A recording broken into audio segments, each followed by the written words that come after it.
Andy from Blue Collar Corner. I'm here with Vince Tabone, who will be running for the Assembly seat in District 26. Is that correct, Vince? That's correct. And why don't you give us a rundown, your little dossier? Well, I'm running for the District 26. It's a vacant Assembly seat. I'm the candidate of the Republican, Conservative, and Libertarian parties. I've been involved in the community for a lot of years, working with Senator Tabone on community issues. I was a Giuliani economic development official, helped create jobs, cut red tape, spur private investment. That's a very important skill set to have right now with the economy in the shape it's in. Vince, the word on the street is you're a strict money man. This spending is driving you crazy, and you want to rein it in. Any program that you have that you want to put in play, or any particular thing you want to cut? I will say this. It is the height of irresponsibility in what some have called the Great Recession to be spending money that we don't have and then taxing, which is going to cause a downward spiral and capital flight. Everything that the state legislature is doing, which is under Democratic control right now, is wrong for the economy. It's wrong for our children's future. If you're going to be spending money for the future that my children and probably my grandchildren will have to pay off, we better darn well have some infrastructure as a result of it. We should have some bridges, some concrete things that we will still have. To spend money and throw it down a rat hole when and then expect my children and my children's children to pay for it is immoral. It's disgraceful, I agree. What do you think is the most egregious of all spending? Right now, there isn't anything that moves that they don't want to tax. And what we need to do instead is lower taxes and incentivize growth.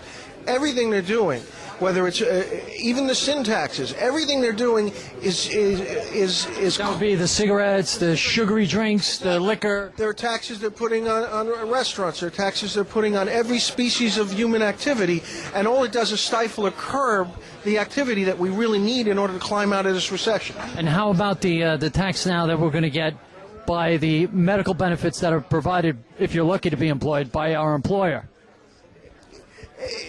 What they're calling health care reform is actually just making matters worse. It's hard enough to make ends meet. It's hard enough for seniors on a fixed income. It's hard enough for young people even to make their way. What they've done is compound error. So do you feel like we're being lied to through this whole Obamacare, the financial reform, these massive overreaching programs? Do you think they're going to do any good whatsoever, or is it just about power and taxing? I think a lot of the people saying these things probably believe what they mean, but we've seen now for 18 months that stimulus for stimulus' sake doesn't work. These Keynesian ideas are not working because there's nothing concrete from them. Basically, spending money on operating costs has just created a situation where local and state governments have not made adult decisions. They've been able to defer them, and yet we still have to pay back all of this money.